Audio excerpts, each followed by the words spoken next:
আসসালামু আলাইকুম, welcome to দিশাস cookbook. আজকে আমি রান্না করছি ঝটপট করে একটা মিষ্টি কুমড়ার ভর্তা বানাবো। আমি মিষ্টি কুমড়াটা একদম এরকম ছোট ছোট করে চিকন চিকন করে স্লাইস করে কেটে নিয়েছি এবং ধুয়ে টুয়ে ভালো করে আমি পানি ঝরানোতে দিয়েছিলাম। সো এখন এটা আমি ভর্তা করব। সো ভর্তাটা কিভাবে করব একদম ঝটপট। যদি আপনাদের মনে হয় যে এখন যদি একটু ভর্তা দিয়ে ভাত খেতে পারতাম, হাতের কাছে মিষ্টি কুমড়া আছে, এই ভর্তাটা বানাই খাবেন, এত মজা হবে। বিসমিল্লাহ। এখানে আমি সরিষার তেল দিয়ে দিচ্ছি, কারণ পুরো সরিষার তেল দিয়েই আমি মিষ্টি কুমড়াটা ভেজে নিব।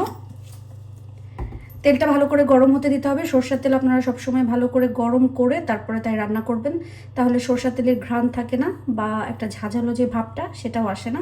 সো এটাকে আমি ঘুরাই ঘুরাই ভালো করে এরকমভাবে গরম করে নিব। রান্না যত সহজ হবে ততই আমাদের জন্য ভালো। সো তেলটা ভালো করে গরম হয়ে গিয়েছে, এখন আমি বিসমিল্লাহ এর ভিতরে মিষ্টি কুমড়াগুলো দিয়ে দিই। বিসমিল্লাহ।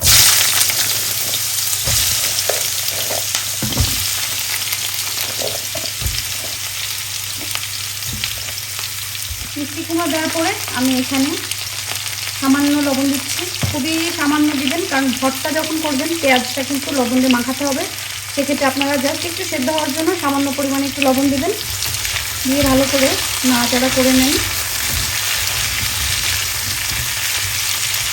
আর এই ভর্তাটা এমনি মিষ্টি কুমড়াটা একটু লাল লাল হয়, তারপরেও কালারটা একটু সুন্দর করার জন্য আমি এমনি সামান্য পরিমাণে হলুদ দিয়ে দিব, শুধু একটু কালারটা সুন্দর আসার জন্য। এটা অপশনাল, আপনারা চাইলে নাও দিতে পারেন, কিন্তু আমার কাছে মনে হয় যে এইভাবে একটু হলুদ দিলে ভর্তার কালারটা অনেক বেশি সুন্দর আসে। তাই বলে সব ভর্তাতে না, মিষ্টি কুমড়া ভর্তাতে।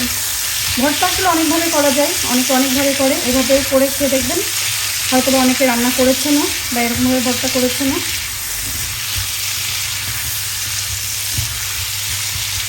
মিষ্টি কুমড়োটা কিন্তু ভাজা ভাজা হয়ে আসছে। এখন আমি যেটা করব, এর ভিতরে আমি কিছু কাঁচামরিচ কুচি দিয়ে দিব।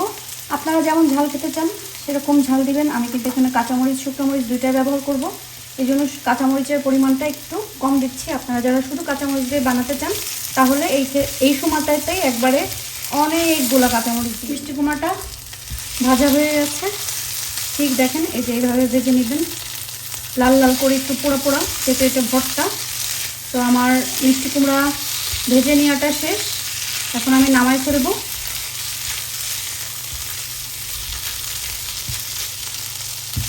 দেখেন সুন্দর একটা টুকটুকে কালার হয়েছে।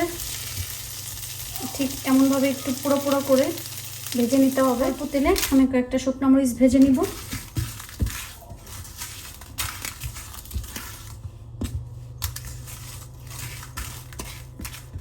টাইম মিষ্টি কুমড়া ভর্তা করার। সেখানে আমি শুকনো মরিচ নিয়ে নিয়েছি। লবণ দিয়ে আগে কী করতে হবে, শুকনো মরিচটাকে ভালোভাবে এভাবে ভর্তা ভর্তা করে নিতে হবে। সুন্দর করে লবণ দিয়ে ক্রাশ করে নিলে মরিচের টেস্টটা খুব ভালো আসে। এখন এরপর আমি যেটা করব সেটা হচ্ছে পেঁয়াজও মাখায় নিব এটার সাথে।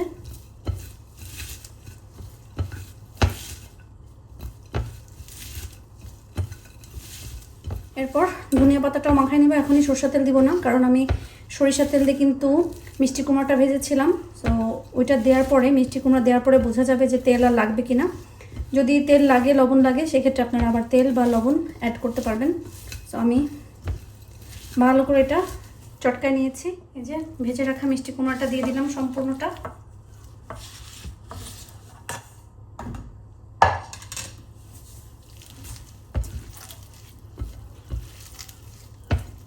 ভর্তাটা কিন্তু মাখানোর কাছে যত মজা।